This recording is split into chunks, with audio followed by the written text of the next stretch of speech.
Hello everyone. Very good evening. My HB में आप सब लोगों का स्वागत है। और आज जो टॉपिक हम कवर करने वाले हैं वो बहुत ही इम्पोर्टेंट है। बहुत कुछ ऐसी चीज़ें हैं जो जाने अनजाने में हो सकता है कि हम उसको इग्नोर कर रहे हों, नेगलेक्ट कर रहे हों। और ऐसे कुछ लोग जो हमारी फैमिली का हिस्सा हैं, हमारी फैमिली में ही ऐसे लोग जो कुछ मेडिकेशंस पे है, कोई ब्लड थिनर पे है, कोई बीपी की टैबलेट ले रहा है, कोई फैटी लिवर की टैबलेट ले रहा है, कोई एंटीबायोटिक ले रहा है, कोई पेन किलर ले रहा है। So many type of medications जो हैं, मेडिसिन है, वो तरह तरह से किसी न किसी सिम्टम्स को कंट्रोल करने के लिए ली जा रही हैं। हर किसी के घर की मैं कहानी ये कंसिडर करके चलता हूँ। कैसे वो आपके शरीर के साथ, जिसको हम एक साइड इफेक्ट बोलते हैं, वो किस किस वे में करती है, और कैसे हमारे न्यूट्रिशन के साथ वो उनका एक नेगेटिव इम्पैक्ट है। और उसी की वजह से कैसे हमारी एजिंग जो है वो फास्ट होती है। इस मुद्दे पे हम डिस्कस करेंगे। अगले 2 मिनट में हम इस सेशन को कंडक्ट करने वाले हैं। सो प्लीज़ आप तब तक अपना, जिसको भी आप इनवाइट करना चाहें, फाइनल रिमाइंडर भेज सकते हैं। Thank you. 2 मिनट में हम दोबारा से आपके साथ इंटरेक्ट करेंगे। Thank you.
स्टार्ट करेंगे अभी।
तो लेडीज एंड जेंटलमैन, स्वागत है सबका आज के माई एचबी प्रोग्राम में। और एक इम्पोर्टेंट सेशन हम आप लोगों के साथ शेयर करेंगे, जो हो सकता है कुछ लोगों के लिए नया हो और कुछ लोगों के लिए बहुत इंफॉर्मेटिव हो, और कुछ लोगों के लिए ये इंफॉर्मेशन से ज़्यादा बढ़ के भी हो सकता है।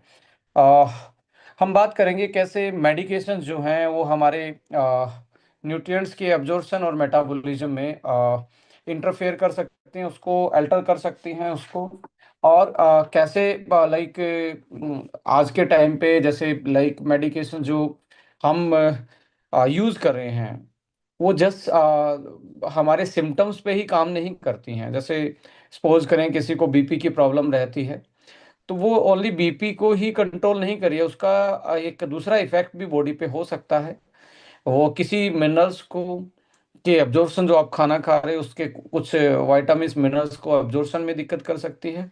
एब्जॉर्ब होने के बाद उसका ट्रांसपोर्टेशन है लास्ट, जब वो यूटिलाइज होना है सेल पे, सेल लाइन पे जाके वहाँ पे दिक्कत हो सकती है। और मेटाबॉलिक पाथवे को भी वो अल्टर कर सकती है। जैसे जैसे कि लाइक कोई एंटा एसिड लेता है, उसका कुछ स्टमक की एसिडिटी पे, पीएच पे चेंज करता है। कोई एंटीबायोटिक ले रहा है तो गट माइक्रो, जिसको हम प्रोबायोटिक बोलते हैं, वो डिसबायोटिक हो जाता है। एंड लीवर के मेटाबॉलिज्म, जैसे लीवर के कुछ एंजाइम हैं, कुछ जो ड्रग्स हैं, मेडिकेशंस हैं, वो बेसिकली उनके ड्रग के लीवर के एंजाइम के एक्शन को फास्ट और स्लो कर सकते हैं। इन सारे मैकेनिज्म को अंडरस्टैंड करेंगे आज। और जो हमें बचा सकता है हमारी एनर्जी को, हमारे न्यूट्रिशन को, हमारे हॉर्मोन्स को, हमारी इम्यूनिटी को, और हमें एक हेल्दी एजिंग और सेफ तरीके से मेडिकेशंस को हम उनके मिनिमम साइड इफ़ेक्ट के साथ यूज़ कर सकते हैं। तो इन सारी चीज़ों पे हम डिस्कस करेंगे कि कैसे एक जो मेडिकेशंस हैं वो एक सिम्टम्स को कंट्रोल करने के साथ साथ कैसे हमारी बॉडी के साथ खिलवाड़ करती हैं, या कैसे हम उनसे बच सकते हैं। ये इन सारी चीज़ों पे हम डिस्कस करने वाले हैं। आई थिंक ये सबके लिए इम्पोर्टेंट टॉपिक होने वाला है। Right. So ladies and gentleman, मैं एक वाइट बोर्ड के थ्रू आपको थोड़ा सा डिस्कस करूंगा।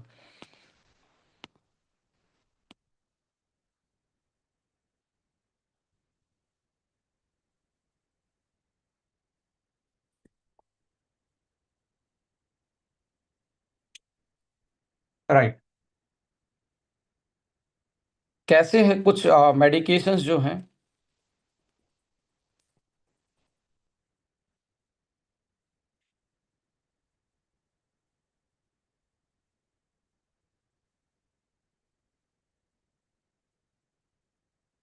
जो आप जनरली खाते हो किसी चीज़ के सिम्टम्स को कंट्रोल करने के लिए,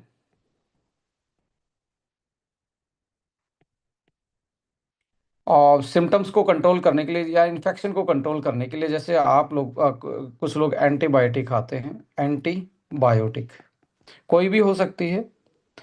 एंटीबायोटिक्स जो हैं, एंटी का मतलब अगेंस्ट होता है, और बायोटिक का मतलब होता है लाइफ, यानी कि किसी की लाइफ के अगेंस्ट है। और हमने अगेंस्ट यूज किया है बैक्टीरिया, फंगस, इन माइक्रो जो माइक्रो ऑर्गेनिज्म बेस्ड जो बीमारियां हैं या जो इन्फेक्शन है, उनको कंट्रोल करने के लिए अक्सर लोग इसको यूज करते हैं।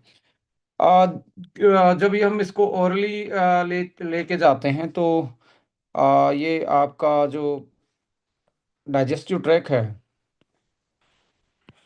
स्पेशली एंटीबायोटिक इस एरिया में जाके अब्जॉर्ब होती हैं। और इस एरिया में जाके अब्जॉर्ब होंगी तो यहाँ पे पाए जाने वाले जो हमारे प्रोबायोटिक वाले बैक्टीरिया, जो हेल्दी वाले, जो यानी कि हमारे फ्रेंडली बैक्टीरिया हैं, उनके क्या करेंगे, उनको एक तरीके से किल कर सकते हैं। क्योंकि ये अनहेल्दी किल को ही टारगेट करके नहीं मारते, यानी कि इन्फेक्शन वाले बैक्टीरिया को, फंगस को, माइक्रोब्स को नहीं मारते हैं।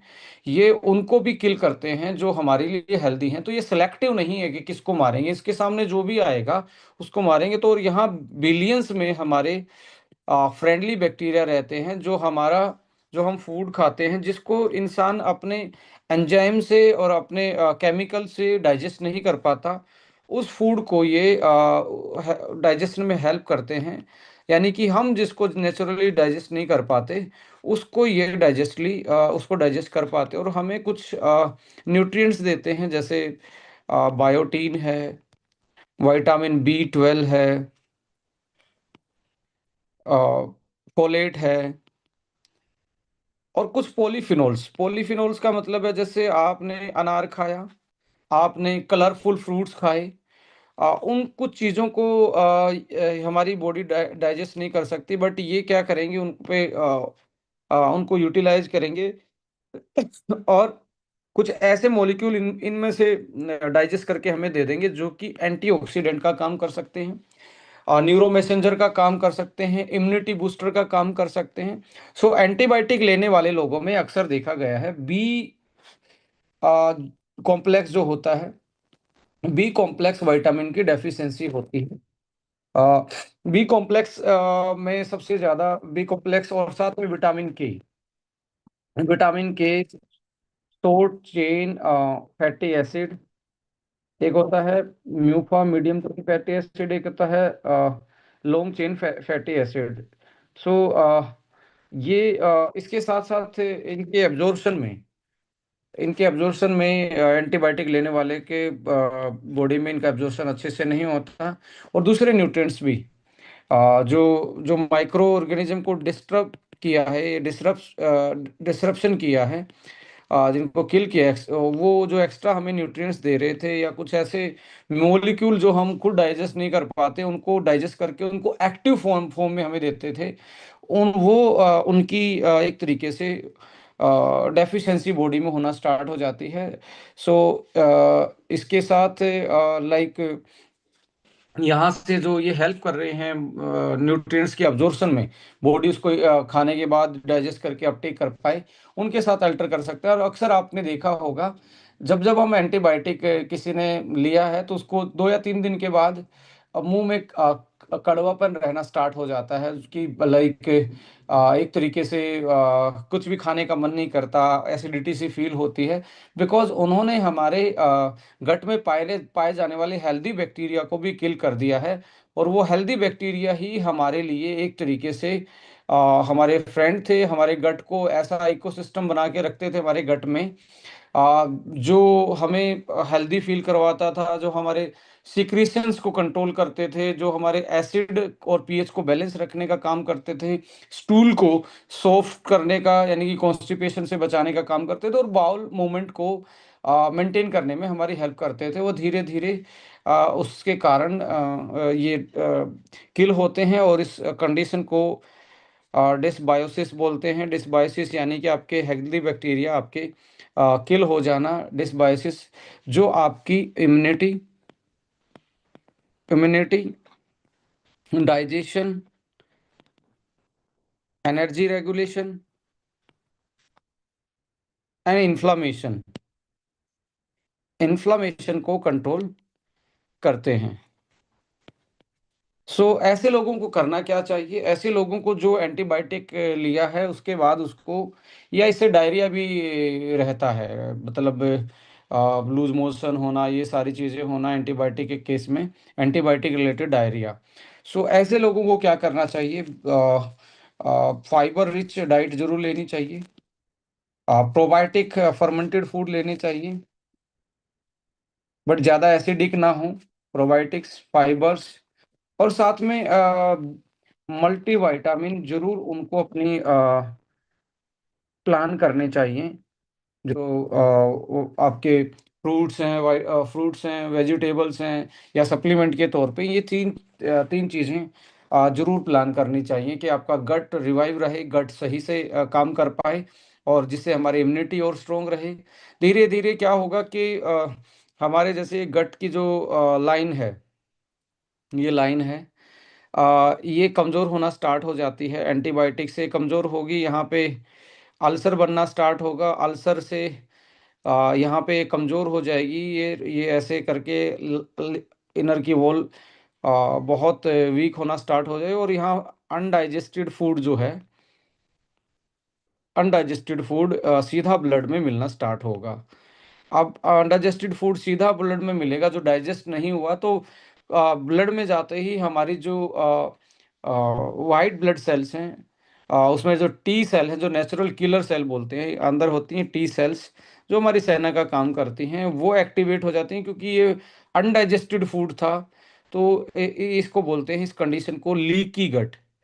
लीकी गट का मतलब है गट से लीक होना स्टार्ट हो गया फूड, और वो डायरेक्ट ब्लड में मिलना स्टार्ट हुआ।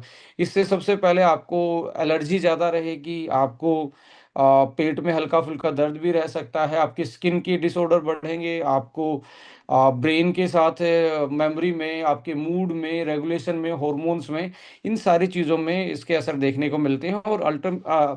और ये भी देखा गया है, लीकी गट जो है वो बहुत सारे ऑटोइम्यून डिसऑर्डर का कारण भी बनता है, और बहुत सारे इन्फ्लामेटरी डिसऑर्डर का कारण भी बनता है। मैं तो यही रिकमेंड करूंगा कि बहुत ही इमरजेंसी केस में, जब आपके पास ऑप्शन ही ना बचे, तब एंटीबायोटिक का यूज करें। और एंटीबायोटिक भी बिना प्रिस्क्रिप्शन और बिना लाइक बिना कंप्लीट कोर्स उसको छोड़ना नहीं होता। कुछ लोग क्या करते हैं, 2 या 3 दिन में उनको इन्फेक्शन में कंट्रोल आता है, फिर वो उसको छोड़ देते हैं खाना। ऐसा नहीं करना है, ऐसा इसलिए नहीं करना है। ऐसा आप करेंगे तो हमें अल्टीमेटली ड्रग का रेजिस्टेंस जो है वो बढ़ना स्टार्ट हो जाएगा। अगली बार आपकी बॉडी में जो बॉडी का जो रेजिस्टेंस है वो बढ़ जाएगा, उतनी डोज में अगली बार वो काम नहीं करेगा। इसलिए हमेशा ही कंप्लीट कोर्स यदि आपने करना है तो एंटीबायोटिक में कंप्लीट कोर्स ही कीजिए, और उस कोर्स के साथ अपने डाइट एंड न्यूट्रिशन को भी साथ में ज़रूर मैनेज करिए। और ऐसे केस में क्या होगा ना, आपको भूख कम लगेगी, भूख कम लगेगी, आपको कड़वाहट फील होगा, आपको ओवर एसिडिटी फील होगी, ब्लोटिंग फील होगी। तो हमेशा फाइबर के केस में भी आपको वाटर सोल्युबल फाइबर पे ज़्यादा फोकस करना चाहिए, जो कि फ्रूट से ज़्यादा आता है एज कंपेयर टू वेजिटेबल से। दलिया दही दही खिचड़ी जो है वो बेस्ट फूड होता है एंटीबायोटिक के टाइम पे। उसमें फाइबर भी हैं, और उसमें प्रोबायोटिक भी हैं। मल्टीविटामिन ज़रूर आप उस टाइम पे टेक ऑन कीजिए, कि आपकी जो फूड से हमें जो चीज़ें अल्टर हुई हैं हमारी बॉडी में, उनकी कमी ना हो, और कमी होने के कारण हमें वो जो दिक्कत आनी है उनकी डेफिशिएंसी से, वो हमें फील ना हो। सो लेडीज एंड जेंटलमैन, यहाँ पे मैं ज़रूर रिकमेंड करूँगा कि ऐसे केस में लीवो वन, जो एंटीबायोटिक लगातार ले रहे हैं, लीवो वन जरूर उनको फिर आ, दिन में 10-10 ml करके 2 बार जरूर पिलाएं, कि उनका गट का पीएच जो है और एंजाइम जो हैं अच्छे से काम कर पाएं। और साथ में मल्टीविटामिन जरूर उनको आप रिकमेंड करें। फ्रूट्स ज़्यादा फोकस करें, वो भी राइपन फ्रूट्स। और दलिया खिचड़ी दलिया या खिचड़ी और प्रोबायोटिक दही जैसी चीज़ें यूटिलाइज आप उसको रिकमेंड कर सकते हैं, उनके साइड इफ़ेक्ट से बचने के लिए। अ, एक आज के टाइम पे आप देखेंगे डायबिटीज़ का प्रकोप जो है वो बहुत ज़्यादा है। और डायबिटीज़ के केस में एक ड्रग आती है, मेटफॉर्मिन। जो लोग मेटफॉर्मिन खाते हैं उनके लिए सबसे ज़्यादा उनको जिस चीज़ से सावधानी रखनी चाहिए, वो सावधानी है कि ऐसे में उनका जो विटामिन B12 है, विटामिन B12 जो है, and folate, active folic acid जिसको बोलते हैं, वो उनका एब्जॉर्प्शन है ना, बॉडी नहीं कर पाती है। एब्जॉर्प्शन नहीं कर पाएगी तो उसकी कमी होना स्टार्ट हो जाएगी, और कमी होगी तो सबसे पहले न्यूरोपैथी, यानी कि आपके नर्वस सिस्टम के साथ कोई दिक्कत होगी, एनीमिया की कंडीशन बढ़ेगी। अक्सर देखा गया है जितने भी डायबिटिक पीपल और मेटफॉर्मिन खाते हैं उनमें एनीमिया होता है, vitamin B12 pernicious anaemia. Cognitive changes आएंगे। ये कॉग्निटिव चेंजेस का मतलब उनकी याददाश्त में दिक्कत आएगी, उनकी याददाश्त कमजोर होना स्टार्ट होगी, मेमोरी में चेंजेस आएंगे, अलर्टनेस में। और हीमोसिस्टिन नाम का एक अमाइनो एसिड होता है, हीमोसिस्टिन नाम का एक अमाइनो एसिड होगा, जो विटामिन B12 और फोलिक एसिड की कमी में बढ़ जाता है। ये मार्कर भी होता है, ये बायोमार्कर है, ये बायोमार्कर है। इसके बढ़ने से आपका ब्लड जो है वो हार्ट की कैपिलरीज में, हार्ट की जो नलियां हैं खून की, उसमें आ, जमना स्टार्ट हो सकता है, और आपको हार्ट अटैक की प्रॉब्लम बढ़ा सकता है। और वो ब्रेन में भी, ब्रेन स्ट्रोक का भी कारण बनता है। ब्रेन में भी जमना स्टार्ट हो जाता है, ब्लड ज़्यादा आपका एक तरीके से कोगुलेट होना स्टार्ट हो जाता। So metabolic metabolic and neurological ageing को बढ़ाने का काम करती है मेटफॉर्मिंग। न्यूरोलॉजिकल एजिंग यानी कि ब्रेन की एजिंग को फास्ट कर देती है और मेटाबॉलिक एजिंग को भी फास्ट करना स्टार्ट कर देती है। तो ऐसे केस में हमेशा ही ऐसे लोगों को B complex including vitamin B12, B6 and folate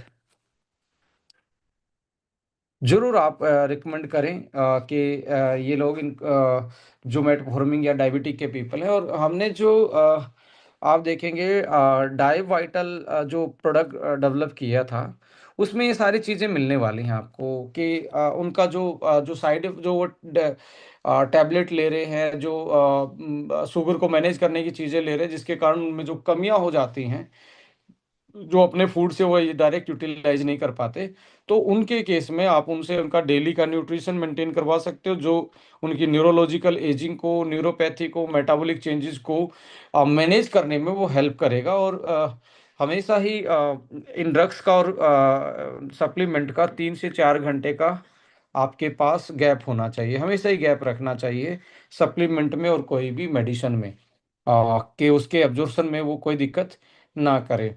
सो ये भी बहुत बड़ा एक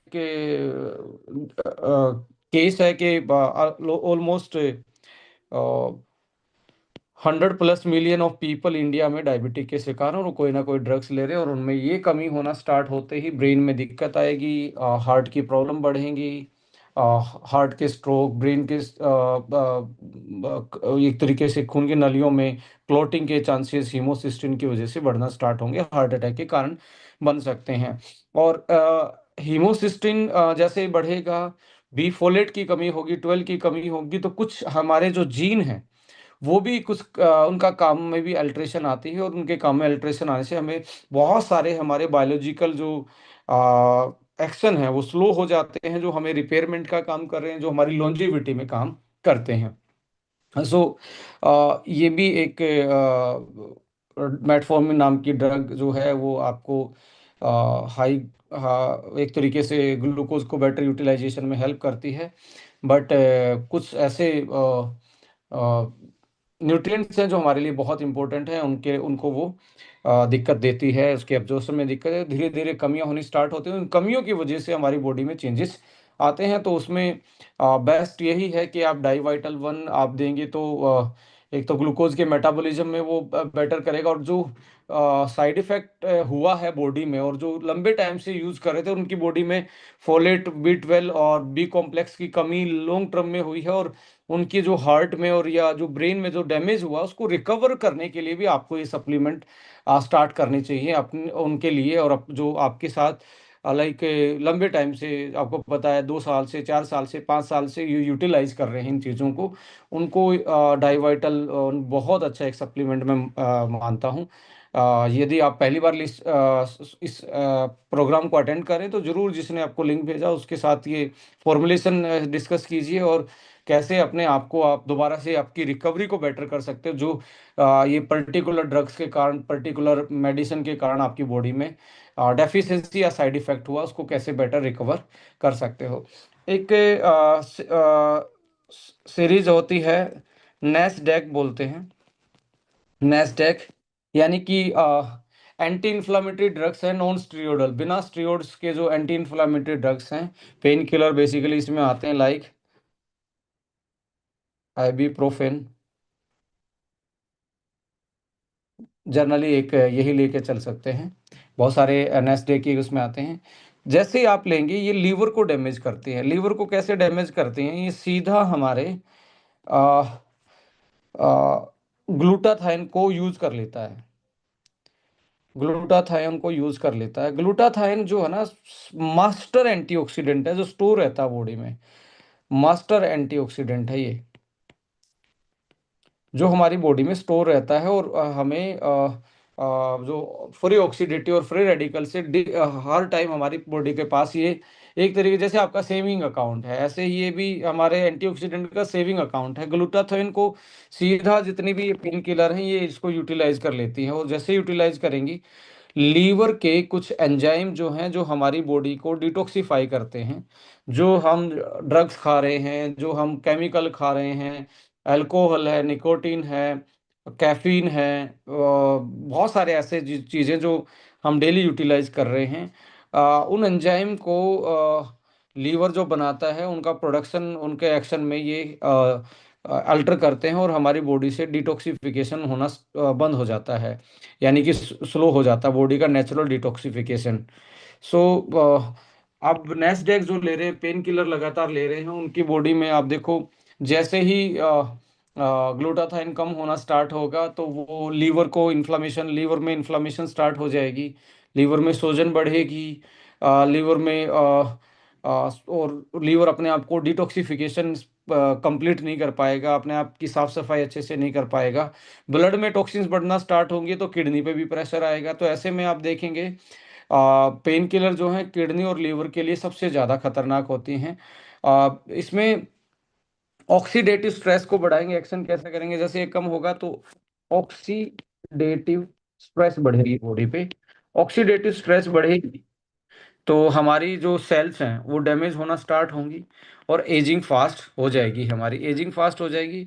और लोअर हिपेटिक्स हिपैटिक, ये जो कि किसका नाम है, लीवर का, लोअर हिपैटिक एंड माइट्रोकॉन्ड्रिया, जो पावर हाउस होता है बॉडी का, माइटोकॉन्ड्रियल ग्लूटाथाइन रिजर्व को क्या कर देते हैं, ग्लूटाथायोन रिजर्व जो था, जैसे रिजर्व बैंक है, जो हमारे पास बैंक में जमा पूंजी है, लीवर के पास और माइटोकॉन्ड्रिया के पास, जो एंटीऑक्सीडेंट के उस जमा पूंजी को कम कर देता है, और ये पेन किलर हमारी बॉडी के हर हिस्से को डैमेज पहुंचाने का काम करता है। सो लॉन्ग टर्म में आपके माइटोकॉन्ड्रिया की एजिंग, जहाँ से एनर्जी बननी है, और लीवर की एजिंग को ये फास्ट कर देते हैं। तो पेन किलर हमारे लिए मानो कि हमारी लॉन्जेविटी और को अनसिक्योर करते हैं, और एजिंग को बहुत फास्ट करते हैं।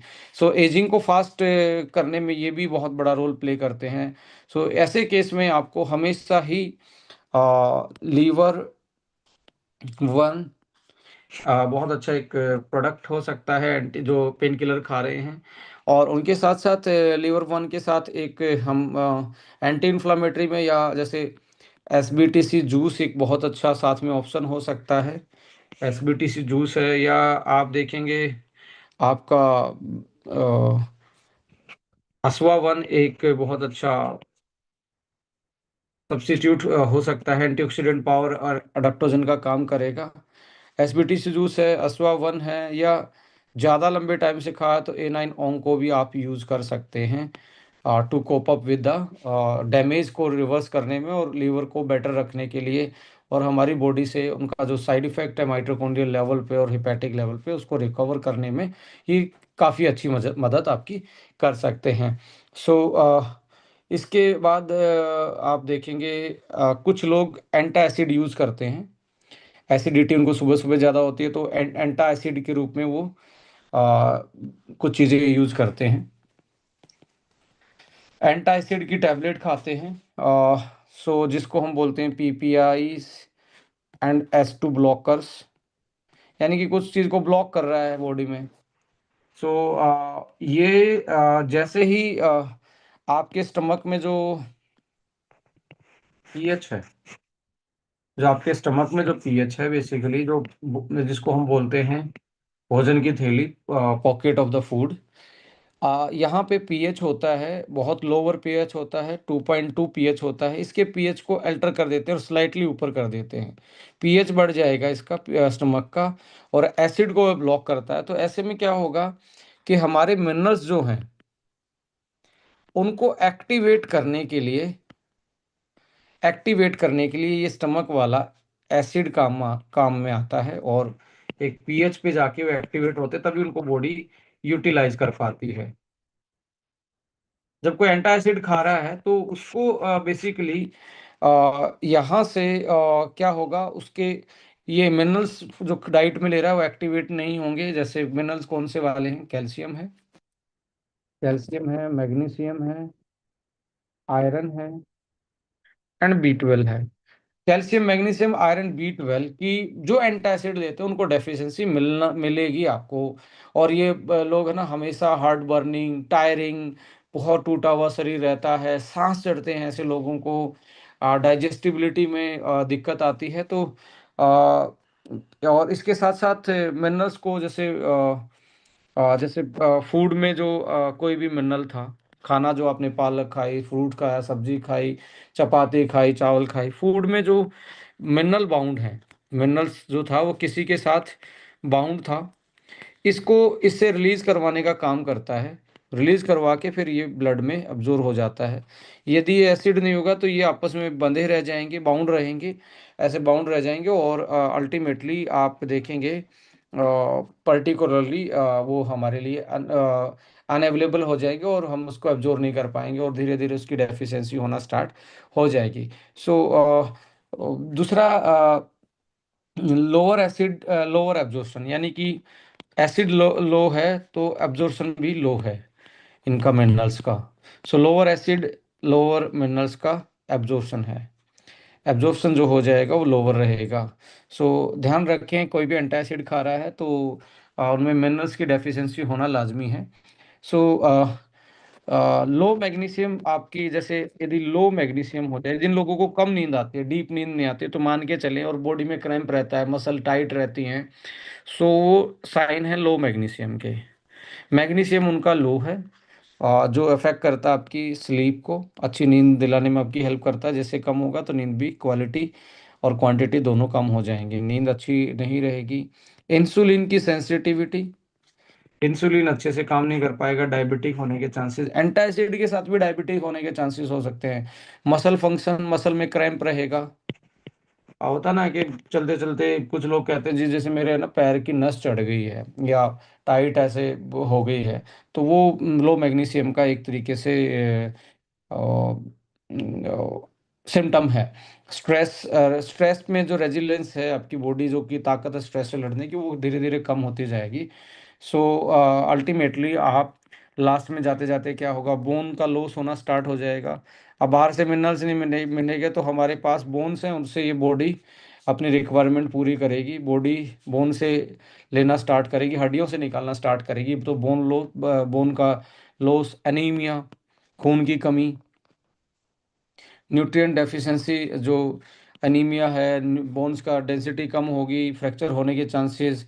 सो अल्टीमेटली आप देखेंगे ये हमारे मेटाबॉलिक पाथवे पे एंड न्यूरोलॉजिकल हेल्थ पे बहुत बड़ा इफेक्ट डालता है। सबसे पहले उनके सिम्टम्स मेटाबॉलिक और न्यूरोलॉजिकली आने स्टार्ट होंगे। सो ऐसे केस में आप हमेशा ध्यान रखें, लीवो वन सिरप बहुत अच्छा है, उस आदमी को लीवो वन सिरप जरूर रिकमेंड करें, 10-10 ml 2 टाइम। और एंटासिड के खाना खुना खाने के बाद, खाने के भी 2 घंटे के बाद आपको पहले आपने करना है लीवो वन सिरप से बिफोर आप फूड खाएंगे,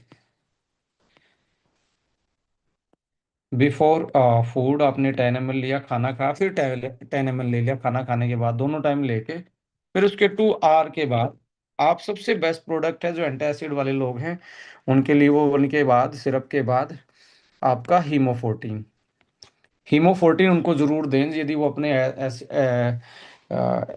एंटासिड खा रहे हैं। हीमोफोर्टीन में मिनरल हैं, विटामिन हैं एंड एंटीऑक्सीडेंट हैं। अकेला ये आयरन, फोलिक और मैग्नीशियम नहीं है, इसमें आप देखेंगे बहुत सारे मिनरल्स हैं, मिनरल्स के साथ विटामिन्स हैं और एंटीऑक्सीडेंट भी आपको मिलते हैं उससे।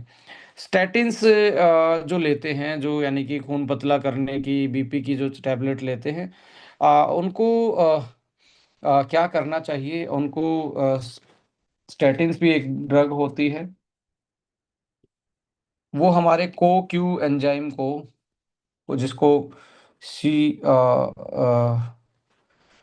10 बोलते हैं, Q10 बोलते हैं जनरली, उसको ये कम कर देती है। सो इससे क्या होगा कि माइटोकॉन्ड्रियल का को फैक्टर है, ये माइटोकॉन्ड्रिया के फंक्शन को ये कंट्रोल करता है। उसके बिना माइटोकॉन्ड्रिया अच्छे से काम नहीं कर पाएगा, और अच्छे से काम नहीं कर पाएगा तो हमारी एनर्जी लेवल घटता जाएगा, और एनर्जी लेवल घटेगा तो हमारे लिए यानी कि एटीपी हमारा जो फाइनल मॉलिक्यूल है जो माइटोकॉन्ड्रिया ने बनाना है, एटीपी, ये है एनर्जी हमारी बॉडी की।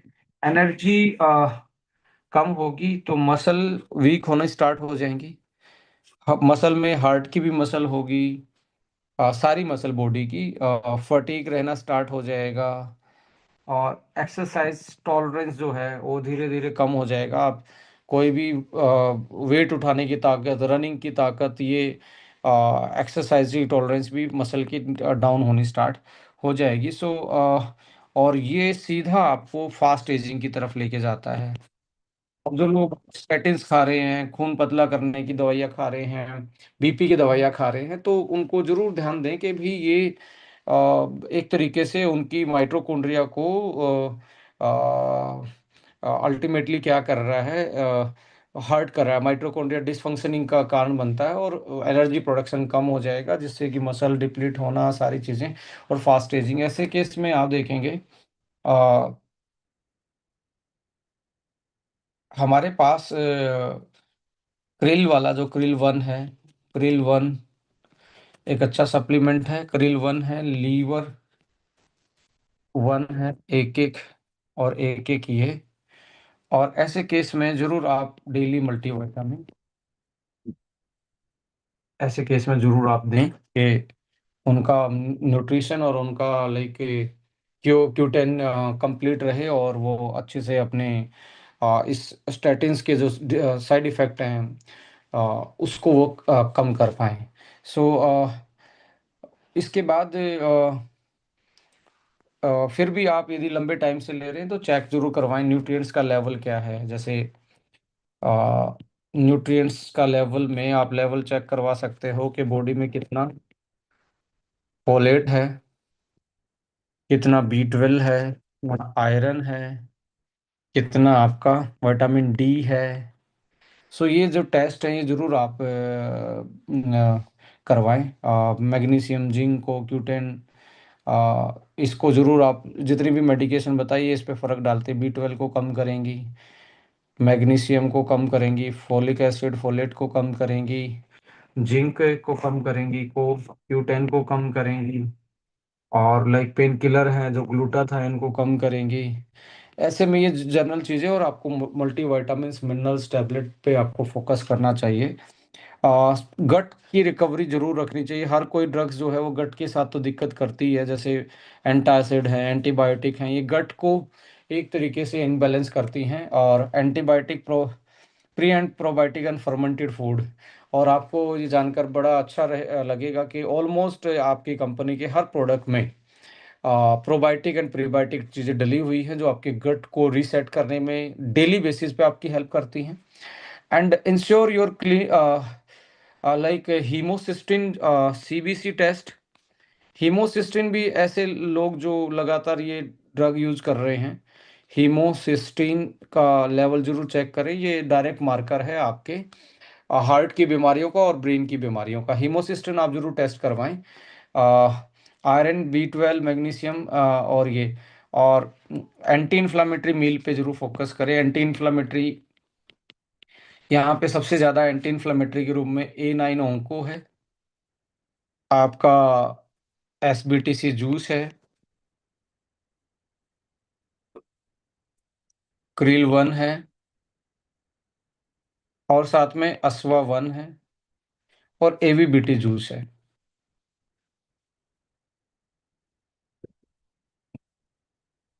ये चीज़ें आपके इन्फ्लामेशन को कंट्रोल करेंगी और आपकी एंटीऑक्सीडेंट वैल्यू को बढ़ाएंगी।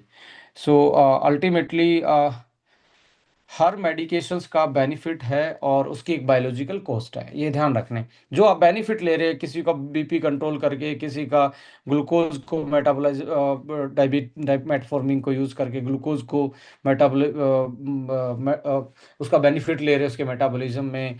नींद की गोलियां कोई खा रहा है, कोई पेन किलर खा रहा है, कोई हार्मोन की गोलियां खा रहा है, कोई एंटासिड खा रहा है, कोई एंटीबायोटिक खा रहा है, सो मैनी जो मेडिकेशन आप यूज कर रहे हैं वो हमारे वाइटामिन मिनरल्स को डाउन करते हैं, गट में समटाइम गट से ही एब्जॉर्ब नहीं होने देते, और समटाइम एब्जॉर्ब भी हो गए तो अंदर इसे यूटिलाइज नहीं करने देते, और कुछ लीवर के एंजाइम के साथ भी खिलवाड़ करते हैं, और हमारा जो रिजर्व बैंक है कुछ चीज़ों का एंटीऑक्सीडेंट का, उसको उस बैंक सेविंग को निकाल लेते हैं, और जिसके कारण हमारे पास अनबैलेंस हो जाती हैं चीज़ें। तो उसको आप जरूर अपना वापस से रीबिल्ड करें, रीबिल्ड करें अपने इन सारी चीज़ों को।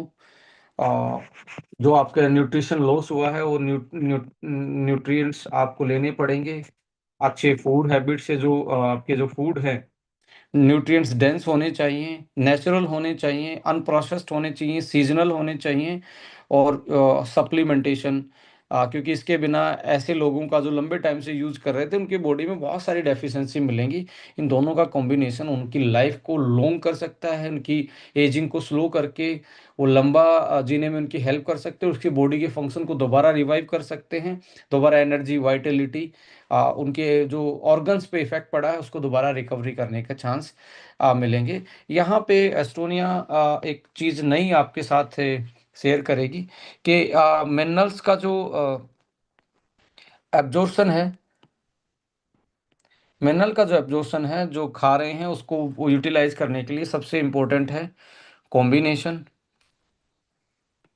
कुछ मिनरल्स जो हैं वो कॉम्बिनेशन में यूज होते हैं, जैसे आयरन सबसे ज़्यादा किसके साथ एब्जॉर्ब होगा, यदि विटामिन सी होगा तो।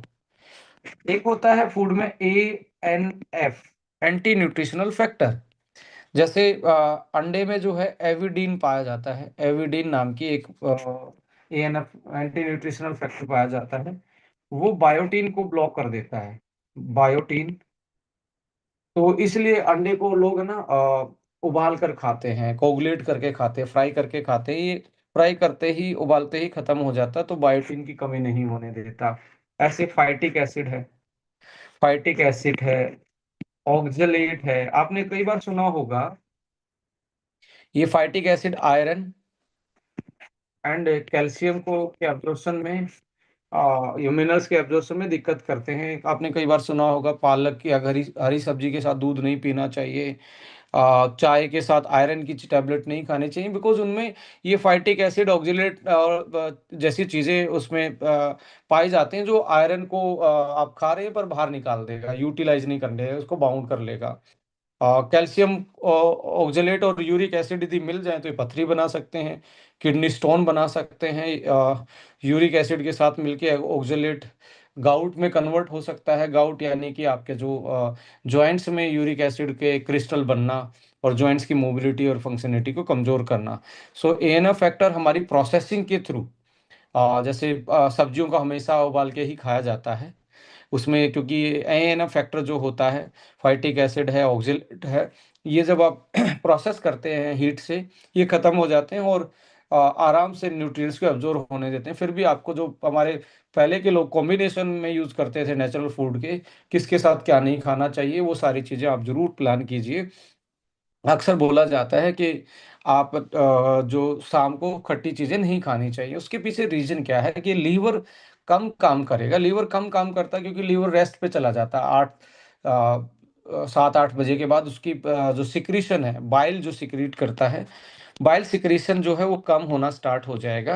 और बाइल सिक्रेट ये पीएच को मेंटेन रखता है, और आपने एसिडिक फूड खाया, ये कम था तो बॉडी में ज़्यादा एसिड बनेगा, तो आपको साइनस की प्रॉब्लम, आपको वात पित्त जिसको हम बोलते हैं उसमें अनबैलेंस होने के रीजन बन जाते हैं। सो ऐसे में आप जरूर ध्यान रखें, जो पहले के लोग बता के गए जो प्रैक्टिस थी वो बहुत साइंटिफिक थी, उनको साइंस उस टाइम पे मालूम नहीं थी, बट आज साइंस ने उन चीज़ों को प्रूव किया हुआ है। क्यों ऐसा नहीं करना चाहिए, क्यों चीज़ें इस तरीके से प्लान करनी चाहिए, एसिडिक चीज़ें सुबह ज़्यादा खानी चाहिए, क्योंकि उस टाइम पे लीवर ज्यादा बाइल बनाता है, इसलिए फ्रूट्स जो हैं सबसे ज्यादा सुबह खाने का ही टाइम होता है, कि फ्रूट्स को आप सबसे ज्यादा सुबह सुबह ज्यादा खाएं।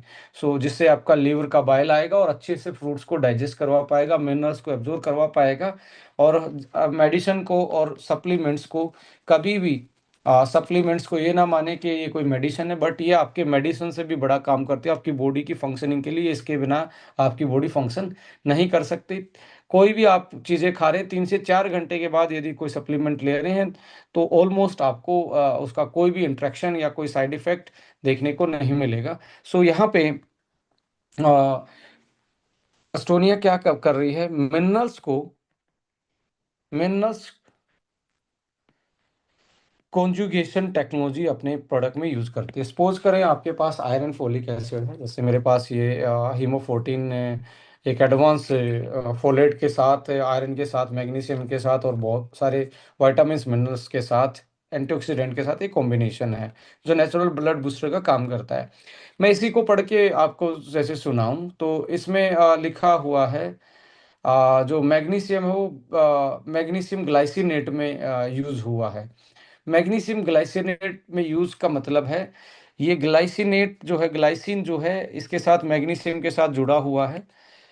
ये एक नेचुरल अमाइनो एसिड होता है। इन दोनों को वो बाउंड करवा लिया गया, तो आपको आ, जो यदि आप एंटासिड भी खा रहे हैं उस केस में भी ये आपको एब्जॉर्ब करवाने में आपकी हेल्प करेगा ग्लाइसिन के साथ। सो इसको मिनरल कॉन्जुगेशन टेक्नोलॉजी बोलते हैं, MCT, मिनरल कॉन्जुगेशन टेक्नोलॉजी। आपके मैक्सिमम मिनरल्स जो हैं इसमें जो यूज्ड होते हैं, वो एक तरीके से कॉन्जुगेशन टेक्नोलॉजी जिनको एब्जॉर्ब करना फास्ट है, और साथ में वो आपके गट लाइन पे, आपका जो गट लाइन है उस पे ये जेंटल रहते हैं। जेंटल मीन्स उसको ये कम तंग करते हैं। जैसे कई बार डायरिया हो जाएगा, कॉन्स्टिपेशन हो जाएगा, पेट में बाउल मूवमेंट में दिक्कत आएगी मिनरल्स यूज करने से, तो ये बड़े जेंटल होते हैं कॉन्जुगेटेड टेक्नोलॉजी वाले मिनरल्स।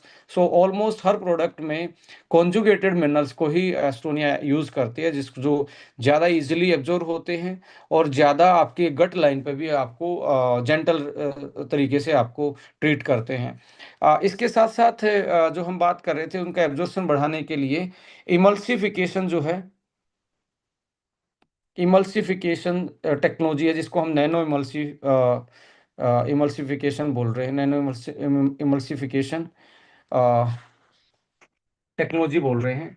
इमल्सिफिकेशन का मतलब क्या है, जो आप जो एसिड आपके फूड में यहाँ स्टमक से ऐड हुआ और ये नीचे आया, तो यहाँ आपका क्या था, लीवर था, लीवर ने यहाँ बाइल डाला, बाइल अपना जूस बना के डाला, ऊपर से एसिड था, फूड के साथ एसिड मिला हुआ था, और ये जैसे बाइल के साथ, तो ये इमल्सिफाई हो जाएगा, ये टूट जाएगा।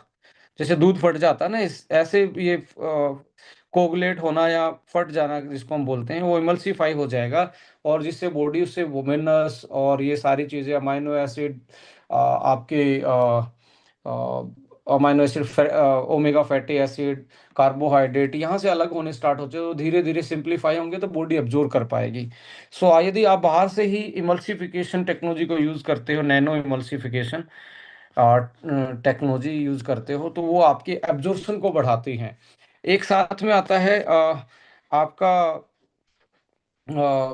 टेक्नोलॉजी है, दैट इज आज के टाइम पे टेक्नोलॉजी चल रही है जो नेगेटिव एंड पॉजिटिव एनवायरनमेंट को, चाहे वो फैट में घुलनशील हो या वाटर में घुलनशील हो, उन दोनों की उनको टेक्नोलॉजी टेक्नोलॉजिकली इमल्सिफाई करके उनको यूटिलाइज करवाने में हेल्प करती है।